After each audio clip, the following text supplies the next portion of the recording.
우리 아이들, 공부에 대한 자신감과 학교 생활에 대한 성실성의 원동력은 무엇일까요? 바로 내신입니다. 내신 성적이 잘 나오면 아이는 공부에 대한 자신감이 생기게 됩니다.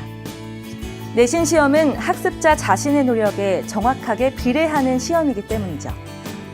장기적이고 깊이 있는 공부도 중요하지만 매 순간 최선을 다하며 내신 성적을 올리는 성실한 경험은 미래에 대한 투자가 됩니다. 그런데 이런 내신 관리에 대한 관심이 왜 갑자기 강조되는 걸까요? 눈높이 스쿨국어가 출시된 배경 첫 번째는 초등학교, 중학교, 고등학교의 평가 방식이 변경됐기 때문입니다.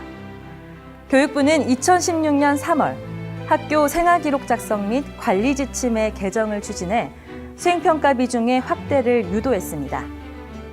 현행 지침은 지필평가와 수행평가로 구분해 실시한다로 되어 있지만 개정된 지침은 수업활동과 연계해 지필평가와 수행평가로 구분해 실시할 수 있다로 바뀌었습니다. 과정평가에 대한 자율성을 늘린 거죠. 교육부는 교과의 성격과 특성에 적합한 평가 방법을 활용하되 서술형과 논술형 평가 및 수행평가의 비중을 확대해 수업과 연계한 과정평가를 강화할 수 있게 해달라고 주문했습니다. 과정 중심의 평가를 받게 된 아이들은 학교 공부에 더욱 집중해야 합니다. 학교에 따라서는 100% 서술형 문제로만 평가하는 경우도 있어서 서술형 문제에 대한 적응도도 높일 필요가 있습니다. 눈높이 스쿨국어가 출시된 배경 두 번째는 대입 전형 중에서 수시 비중이 매우 높아지고 있기 때문입니다. 대교협 대학입학전형위원회가 작년 4월에 발표한 전국 4년제 대학교의 2018학년도 대학 입학전형 시행계획을 보면 수시 모집 선발 비중은 73.7%입니다. 이제 10명 중 7명이 수시로 대학을 간다는 이야기죠. 수시의 기본은 학교 생활입니다. 성실하게 내신 관리해야 합니다. 수능도 중요하지만 내신 관리에 소홀해서는 절대 안 된다는 이야기입니다. 눈높이 스쿨국어가 출시된 배경 세 번째. 2017학년도 수능을 치러보니 국어의 변별력이 무척 커졌습니다. 2017학년도 수능 채점 결과를 보면 국어와 수학 영역 1등급 학생들 성적이 지난해보다 원점수 기준 1점에서 4점씩 떨어졌습니다. 반대로 시험이 어려우면 올라가는 표준 점수 최고점은 국어, 영어, 수학, 가형 모두 3점씩 올랐습니다. 결과적으로 국어와 수학이 어렵게 출제된 것으로 분석됐죠. 어려웠던 수능이었던 만큼 국어, 영어, 수학 영역 만점자 비율은 모두 1% 이하로 떨어졌습니다. 국어는 단기간에 점수가 상승하는 과목이 아니죠. 꾸준히 성실하게 공부해야 하는 과목입니다. 게다가 다른 과목을 공부하는 도구 과목이므로 국어 공부는 일찍 시작해 꾸준히 공부해야 합니다. 시대의 흐름에 발맞춰서 내신을 관리하고 단기간에 학교 수업에 충실할 수 있도록 아이들을 지도하고 관리해줄 교재가 필요하겠죠. 그래서 업계 최초로 출시된 국어교과서 중심의 학습지가 바로 눈높이 스쿨국어입니다.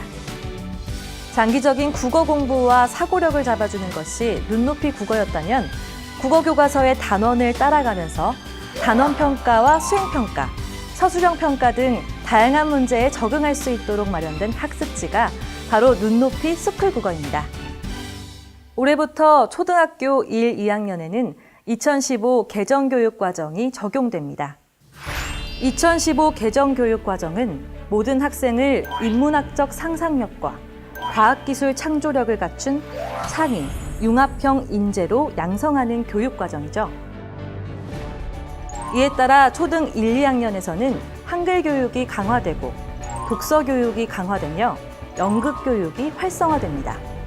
먼저 27시간이었던 1학년 1학기 한글 교육 시간은 62시간으로 늘어납니다. 또한 초 1, 2학년 국어활동 교과서는 한글 읽기, 쓰기 활동 등을 강화한 워크북 형태로 개발합니다. 여기서 잠깐! 한글 공부 시간이 많으니 한글 공부는 학교 가서 시키겠다는 어머니들 있겠죠?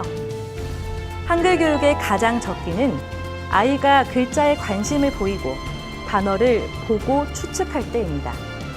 빨리 언어에 관심을 보이는 아이라면 아이의 발달 속도에 맞는 언어 교육이 필요합니다. 언어를 바탕으로 사고의 폭도 넓어지기 때문입니다. 2015 개정교육과정에서는 독서 교육도 강조되고 있죠.